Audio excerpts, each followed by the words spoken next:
அருமை தமிழர்களே, சிவகுமாரின் அன்பான வணக்கங்கள். நாவுக்கரசருடைய அழகான 2 பாடல் தேவார வரி உண்டு. வாழ்த்த வாயும் தாழ்த்த சென்னியும் தந்த தலைவன் என்று சிவபெருமானை குறிப்பிடுகிற வரி. இந்த வாய் இருக்கிறதே அது இறைவனை வாழ்த்தத்தான், தலை இருப்பது அவன் முன்பாக வணங்குவதற்குத்தான் அப்படின்னு அவர் பக்தியாக சொல்லுகிறார்.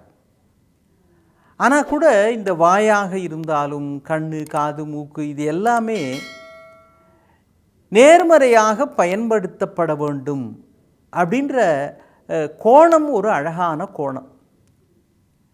நான் இப்படி சொல்கிறேனே, பொதுவாக காலையில் ஒருத்தர் சந்திக்கிறப்போ நம்ம குட் மார்னிங் அப்படின்னு வாழ்த்து சொல்லுவோம். அது வாழ்த்து இல்லை, ஆங்கிலேயர்களுடைய வணக்கம் சொல்லுகிற முறை. இந்த காலை நேரம் உங்களுக்கு நன்றாக இருக்கட்டும் அப்படின்னு வாழ்த்துகிறார்கள். சில கல்லூரிகளில் பள்ளிகள்லாம் பழக்கி இருக்கிறாங்க. எப்படின்னா குட் மார்னிங்னு சொல்கிறத விட ஹாப்பி மார்னிங் அப்படின்னு அந்த டீச்சர், பிரின்ஸிபால்லாம் பிள்ளைங்களுக்கு அட்ரஸ் பண்ணுறப்போ சொல்லுவாங்க, ஹாப்பி மார்னிங் அப்படின்னு.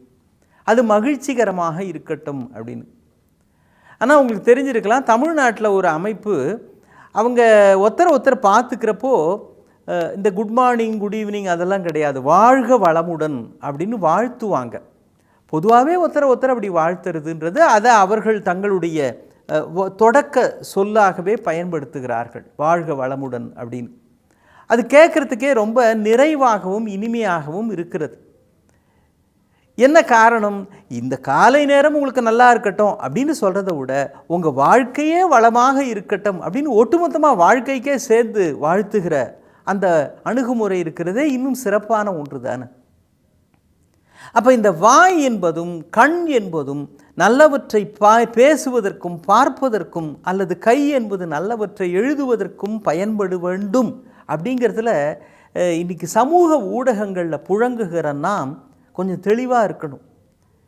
ஏன்னா நீங்கள் திறந்தீங்கன்னாலே இந்த ஊடகங்களை அவரை இவர் திட்டுறது, அவர் திட்டுறது, இவரை விமர்சனம் பண்ணுறது, அவரை பற்றி தெரியாதா இவரை பற்றி தெரியாதா, மாறி மாறி கசப்புக்களையும் வண்டல்களையுமே வாரி இறைத்து கொண்டிருக்கிற ஒரு சமுதாயமாக இந்த ஊடகங்கள் நம்மை பழக்கி விட்டனவோ அப்படின்னு தோணுது. இல்லை, நீங்கள் இந்த வினாடி ஓப்பன் பண்ணி பாருங்கள், யாராவது ஒருத்தரை பற்றி யாராவது ஒருத்தர் நெகட்டிவா அல்லது கிண்டலா நையாண்டியா, எப்போவோ என்னவோ நடந்திருக்கும், அப்போ அவர் செய்யலையா அப்படின்னு திரும்ப அதை நினைவுபடுத்தி மனதுக்குள் மாசுகளை இறைத்து கொண்டே இருப்பவர்களாக இருக்கிறோம். நீங்கள் அள்ளி கொடுத்த பின்பும் கையில் மல்லிகையின் மனம் இருக்கும்னு கண்ணதாசன் கவிதை வரி ஒன்று உண்டு. என்னது, ஒரு கூட நிறைய மல்லிப்பூ இருக்குன்னீங்களா, அதை அப்படியே நீங்கள் அள்ளி இன்னொருத்தருக்கு கொடுக்குறீங்க. நீங்கள் கொடுத்து உங்கள் கையை விட்டு போன பிறகும் உங்கள் கையில் அந்த மல்லிகை மனம் வீசும் இல்லையா? அதே மாதிரி தான் நல்ல விஷயங்கள் மட்டும்தான் இல்லை, வேண்டாத விஷயங்கள், தேவையில்லாது மோசமானது, அதை எடுத்து அடுத்தவங்க பேரில் போட்டாச்சுன்னா கூட நம் பேரிலும் அது மிச்சம் தங்கி விடுகிறது. ஒரு கசப்பான ஒரு வார்த்தையை அடுத்தவங்களை பார்த்து சொல்லிட்டீங்கன்னா நமக்கும் தானே அந்த கசப்பு மனதிலே தங்கி விடுகிறது. நாள் முழுக்க இந்த தகவல்களை படித்து கொண்டு பேசிக்கொண்டே இருந்தால் நாமும் அப்படிப்பட்டவர்கள், கசந்தவர்களாகவே காலப்போக்கில் மாறிவிடுகிறோம். அறிஞர் அண்ணாவினுடைய புகழ்பெற்ற வாசகம் ஒன்று உண்டு, மாற்றான் தோட்டத்து மல்லிகைக்கும் மனம் உண்டுன்னு. அது மாற்றான் தோட்டமாக இருக்கலாம்ப்பா, ஆனால் அது மல்லிகை, அது வாசம் நிறைந்தது. அது இன்னொருத்தனுடையதுன்றதுனால மல்லிகை நாற்றம் பிடித்ததுன்னு ஆயிருமா? இல்லை அதில் மனம் இல்லைன்னு ஆயிருமா? அப்படிப்பட்ட ஒரு அழகான பார்வையை தந்த பெரியவர்கள் இருந்த மண் இல்லையா இது? இன்னும் எதிராளியாக இருந்தால் கூட அவனிடத்தில் இருக்கிற நல்ல விஷயங்களை பார்க்க பழகுங்கள். மல்லிகைகளை பார்ப்பதற்கு பதிலாக மாசுகளை பேசுகிறவர்களாக நாம் ஆகி கொண்டிருக்கிறோமே. மூதறிஞர் ராஜாஜி காலத்தில் அவர் ஒரு வகையான கல்வி முறையை இந்த மண்ணிலே அறிமுகப்படுத்துகிறார். நான் இப்போ அதுக்குள்ளே போகல. அப்போ அந்த கல்வி முறை சரி தவறு அப்படின்னு விமர்சனங்கள், கருத்துக்கள், பாராட்டுக்கள், எதிர்மறை எல்லாம் வந்துக்கிட்டு இருக்கு. அப்போ பள்ளி கல்வித்துறை இயக்குனராக திரு நேத்து சுந்தரவடிவேலு அவர்கள் இருக்கிறார். அவர் இதை ஆதரித்து பேசி கொண்டிருக்கிறார். அவரை பார்ப்பதற்கு குத்தூசி குருசாமி அப்படின்னு ஒரு பிரபல எழுத்தாளர், பேச்சாளர், உங்களுக்கு தெரிஞ்சிருக்கலாம், அந்த துறையிலே விருப்பம் இருக்கிறவர்களுக்கு தெரியும். அவர் இந்த கல்வி முறையை எதிர்க்கிறவர், அவர் எதிர்த்து பேசி கொண்டிருக்கிறார்.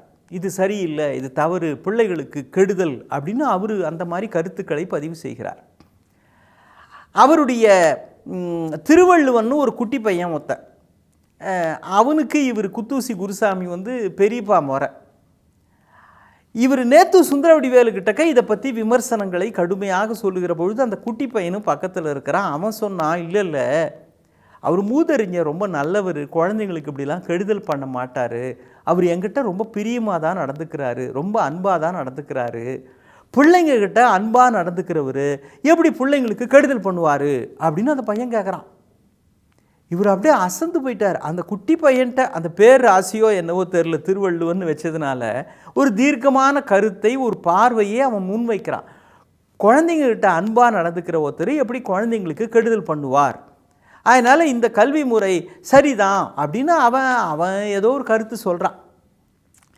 இவர் உடனே அப்பன்னா எதுக்காக இப்படி ஒரு திட்டத்தை கொண்டு வந்தார் அவர் அப்படின்னு அவனை ஒரு பெரிய மனுஷன் மாதிரி இவர் குத்தூசி குருசாமி அவங்ககிட்ட வாதம் செய்கிறார். அவன் சொன்னான், இல்லை, பெரியவங்ககிட்ட எப்படி ஒரு குணம் இது மாதிரி இருக்குதோ அதே மாதிரி பெரியவங்ககிட்டையும் சில விஷயங்களில் ஒரு பிடிவாதம் இருக்கும். அவங்க ஒரு விஷயத்தை பிடிச்சிட்டாங்கன்னா அது பிறகு அந்த விடமாட்டாங்க. அது மாதிரி இவருக்கு கல்வி முறையில், இந்த கல்வி முறையில் ஒரு பிடிவாதம் இருக்குது, பிடிவாதம் தான் இது பிடிக்கிறதுக்கு காரணம் அப்படின்ட்டு அவன் ஒழிப்பிட்டான். இப்படி ஒரு விளக்கத்தை அவர் எதிர்பார்க்கவே இல்லை. அந்த திட்டம் சரியாக தவறான்றது இல்லை. ஒரு நல்ல விஷயம் எங்கும் இருக்கலாம்.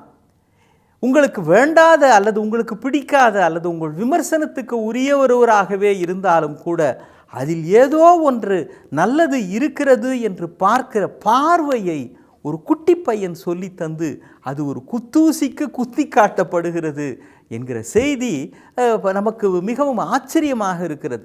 அந்த அணுகுமுறை தான் இன்றைக்கு தேவை.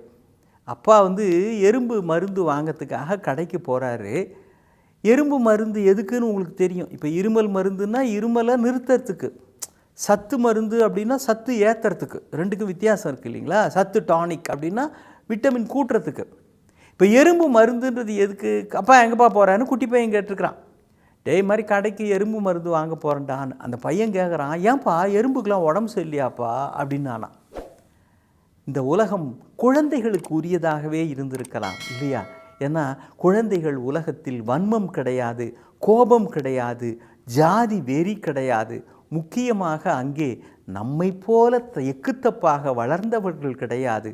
அதனால்தான் குழந்தைகள் உலகம் சொர்க்கத்திற்கு ஏறக்குறைய பக்கத்தில் இருக்கிறது அல்லவா? அந்த உலகம் இருக்கிறதோ இல்லையோ, அந்த உணர்வோடு இருந்தால் ஒருவரை ஒருவர் ஏசுவதாக இல்லாமல் வாழ்த்தி பேசுவதாக இருப்போம். காரணம், மல்லிகை எங்கிருந்தாலும் மல்லிகை தானே.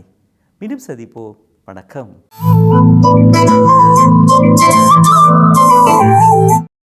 இன்னும் பல வீடியோக்களை காண சன் லைஃப் சேனலை சப்ஸ்கிரைப் பண்ணுங்க.